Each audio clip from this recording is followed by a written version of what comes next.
Ayan, magandang umaga po sa inyong lahat. Saan man sulok kayo naroroon ng mundo. Tanghali man o gabi. Ayan, sa mga OFW dyan.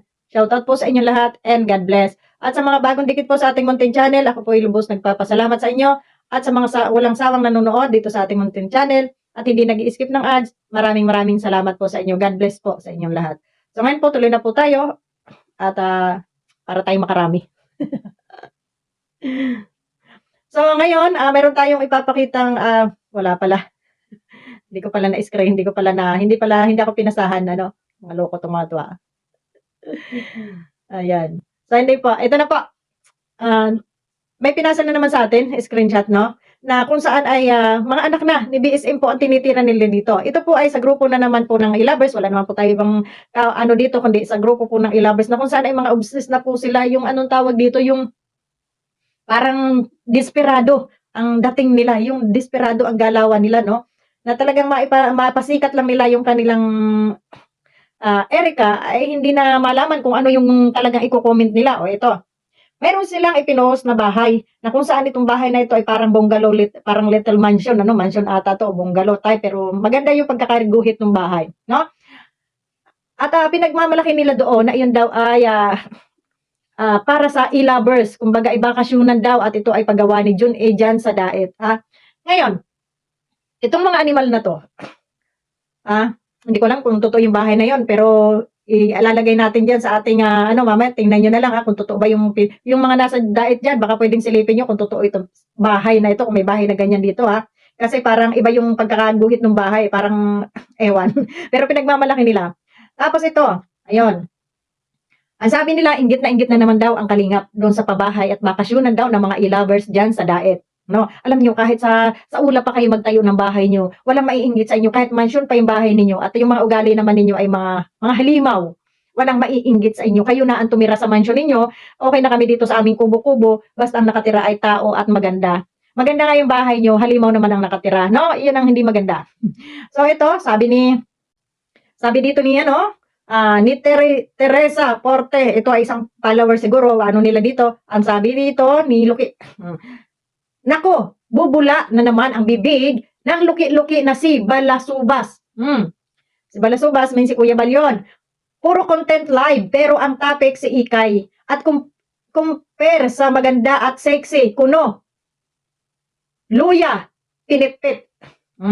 Ikino-compare daw doon sa sexy at luya na pinitpit. Ibig sabihin, ito yung si Erica kasi, si Beyonce na pinipintasan nila na para daw luya ang paa, na para daw na pinitpit.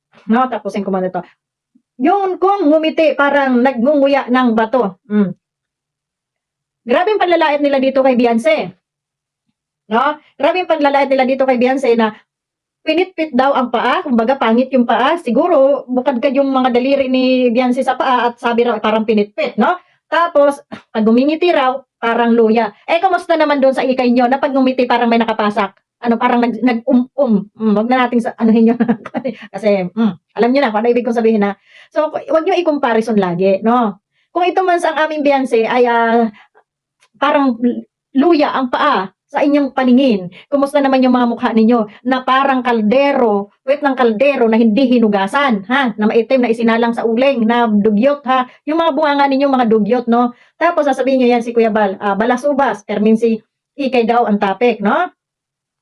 Tapos pag ngumiti daw ito si Beyonce, parang nagngunguya ng bato. Grabe kayo, mga yawa kayo, no? Mga piste kayo, ang papangit nyo, lait kayo ng lait.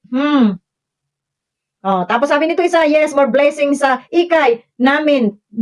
Lahat nagmamahal kay Bibi Ikay namin. Marami pa namang marites ang makakapal ang mga gilagid at labi. Da inggit. Sabi niya, da inggit daw. Ayan o.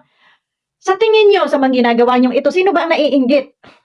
Sino ba ang naiinggit na mga marites? Di ba kayo lang naman yung comparison dito kay Ikay nyo, dito kay Beyonce. Na kung tutuusin, tingnan nyo naman ang layo ng pagmamukha. Tingnan nyo lang dyan sa tablet ko, itong aming Beyonce ay walang make-up. Sabihin, hindi perfect ang kanyang pagkatao. Bakit yung Ikay nyo perfecto ba? Wala bang kapintas-pintas sa katawan yan? Lahat ba maganda sa paningin nyo? Mga duling siguro kayo, no? So, yan. Grabe kayo manlait. Mga wala kayong pakundangan. Diba? Tapos ito, nag-post ng may nagsha-shopping, ipinagsha-shopping daw nila si ikay nila. Tingnan niyo yung mga kaingitan nito, yung bang parang anong-ano na sila, desperado sila na magpo-post lang sila ng kung ano-ano at iyon ang aanuhan nila na iyon ay para kay ikay. Sabi nito, isa salamat sa inyong lahat na nagbigay ng financial sa ating baby girl. Wala naman akong ikabigay na financially, lagi ko siyang pinag-pray sa lahat ng nagmamahal sa ikay natin at lalo na nagbibigay ng financials. Si Lord na bahala sa inyo mga magbalik. God bless us all. Ang sagot naman itong isa. Parehas tayo. Si Ralyn, lagi kong pinagpipray si ikay yun man lang maipadama natin na mahalaga siya sa atin at God bless sa ating mga mababait na laging tumutulong kay ikay. Ano kaya't yung pamilya nyo ang ipag-pray nyo? No, wag yung ikay-ikay nyo na yan. No, kasi pag yumaman yan, hindi na rin kayo papansinin yan, ha? Oo. No? Pag yumaman yung ikay nyo, hindi na rin kayo papansinin yan. No? Tapos, ang sabi pa nito mga ito daw si BSM, panglait ng panglait dito. Bakit hindi mo raw BSM sawayin ang anak mo? Ang mga anak mo daw. So dito, lagi nilang karay, kung sino man yung nakapasok dito sa ng ano nito, lagi nilang karay ang pangalan ng mga anak ni BSM. Sinasama na nila sa panglalait dito kay Beyonce. Anong klaseng ugali meron tong mga ito? No? 'Di ba? Hindi kayo kung dapat doon lang kayo mag-focus sa issue, sa topic lang ninyo. Hindi yung kung sino-sino ay dinadamay ninyo dito na sobrang panglalait ninyo. Dito sa pabahay-pabahay nyo na to, ay wala po kaming pakialam. Kahit tumira kayong lahat na i-lovers dyan sa inyong pabahay na yan, walang naiinggit sa inyo, no? Walang naiinggit sa pabahay na yan, sa pabahay nyo na yan. Huwag kayong masyadong mayayabang dahil baka yung mga pamilya nyo nagdidildil ng asin, no? At yan Jun na pinagmamalaki ninyo, ha? Baka yung asawa niya nagugutuman na. Di ba? Sobrang yayabang nyo kasi kung ano-anong panglalait ninyo kay Beyonce. Kaya siya sasabihin ninyo na kaya hindi humaharap kay Edo dahil mabaho ang hininga at kung ano-ano, grabe kayong manlait, no? Pero tingnan nyo yung mukha ng Erica nyo. Tingnan nyo lang. Ako ayaw ko manlait pero tingnan nyo lang. Wala bang kapintasan? Matay, ginoo ko ako ipalait ninyo dyan ay sobra. Marami akong pwedeng ilait sa kanya. Ha? Pero hindi natin masyado ugali yung ganun. Sinasagot lang natin itong mga pang-yuyurak ninyo sa pamilya ni Kuya Bal, pang-yuyurak ninyo sa mga anak, sa mga angels ng Kalingap. Sobrang inggit ninyo. Bakit kaya kayo ay napunta dito sa Kalingap, no? Bakit kaya kayo ay dito nag-aano sa ano? Meron pa akong nakita dito yung sinishare nila yung vlog ni Benty Boy. So ibig sabihin wala kayong sariling grupo nyo, wala kayong sariling community nyo, no? At dito rin kayo nakasiksik sa Kalingap. Mga taga saang planeta ba itong grupong ito, no? Pumasok lang kayo dito sa Kalingap at nang wakwak kayo, no? Inaswang nyo lang yung ikay nyo, sinulsulan nyo para makuha ninyo, no? Para mahakotin yung sponsor nitong ikay na to, no? So ngayon, andyan kayo, nag-ipon-ipon kayo, tapos gumawa kayo ng community, di ba kayo nahiya? Nasamantalang yung Erica na yan, ay galing dito sa Kalingap. Tapos ngayon, ang binabanatan nyo dito sa Kalingap. Kung wala ang Kalingap, wala yung Erica nyo sinusuportahan. Mga tsunga kayo talaga, no? Mga pulpul, no? Di ba? Na kahit yung mga matatanda, ay binalahura na ng magkapatid na yan na dahil sa inyo, dahil sinusulsulan ninyo. O ito naman dalawang tangang magkapatid na to, hindi naman lang sinaalang-alang yung relasyon nila dun sa lolo nila at sa kamag-anak nila. Hoy, kayong dalawa, baka pagdating ng araw, ay kamag-anak ang takbuhan ninyo. Pero sa bagay, stable na kayo, mayaman na kayo, at naandyan ang Jun-in ninyo. Panalangin nyo na lang na hindi mauntog, yan Jun-in nyo na yan. Ipanalangin nyo lang na lagi lang nakahilmit yan, na hindi magising sa katotohanan. No? At kayo mga supporters na mga desperado dyan, sa i-lovers na yan, move on kayo. Asikasuhin niyo yung mga anak niyo, baka kahit mga pimpin niyo, hindi na kayo nakakapaghugas dahil sa mamarites ninyo. Kung sinasabi niyo kami ay marites, mas pinakamarites kayo sa amin, no? Kasi kayo, kami dito, sumasagot lamang kung mayroon kayong ibinabato. Pero kung wala naman kayo binabato dyan, wala kaming sasagutin dito. So, ibig sabihin, kayo talaga yung mga marites na hindi magkamayaw, no? Hindi kayo magkamayaw kung ano yung araw-araw na sasabihin ninyo para i-build up yung inyong baby kuno, baby Erica. Diyos mio, marimar, ano na tayo, no? Di ba?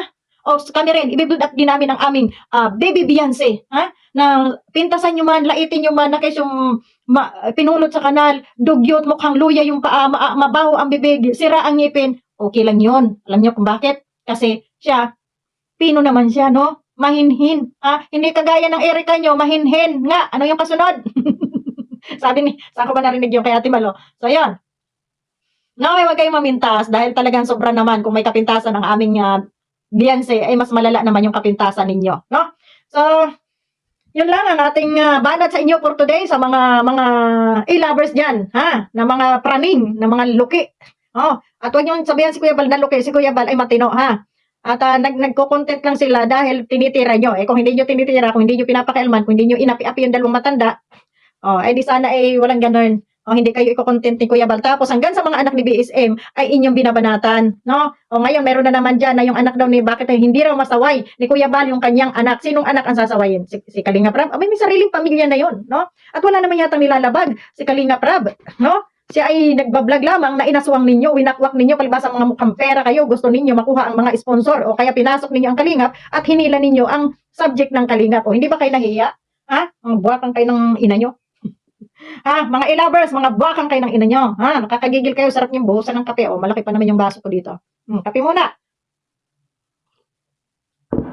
Di ba? Huwag kang mag-alala, baby Beyonce namin. Dahil andito ang iyong lola. Mamahalin ka namin dito. At sabi nila magkamukha raw tayo, no? Magkamukha raw tayo, baby Beyonce. Andito ang lola mo, tagapagtanggol mo. Ayan. Sa totoo lang, sa dami ng angels, talagang dito lang ako nag-ano kay Beyonce kasi nakita ko, grabe yung panlalait nila. Grabe, sobra. Naawa ako dun sa bata, no? Na hindi naman sila pinapakialaman, talagang wagas kung kanilang laitin at alipustain, yurakan. Hanggang sa nanay ay talagang hindi pinatawad dito mga e-lovers na to. Grabe ang mga ugali nito. Mga masyadong pakialamero, chismosa. Ay kung yung mga panlait kayo ng panlait, ha? Panlait kayo ng panlait, ang papangit din naman ninyo. Wag kang mag-alala, baby Beyonce namin. Andito kami ni Lola mo Banat Bagsik, ha? Magtatanggol sa'yo, ha? Di naman hamak na maganda kami sa mga nanlalait sa'yo. Sabi nga nila kamukha daw kita, baka anak kita, ha, baby Beyonce?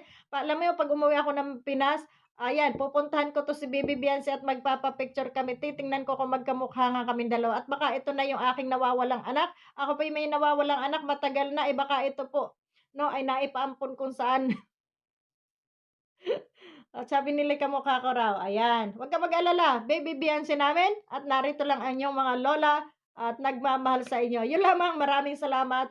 At ito ang ating banat for today sa mga nang-aapi sa aming Baby Beyonce. Tandaan nyo, hanggat may nababasa kami ng mga komento nyo na panglalait sa inyong kapwa, nandito lamang kami, hindi namin kayo tatantanan.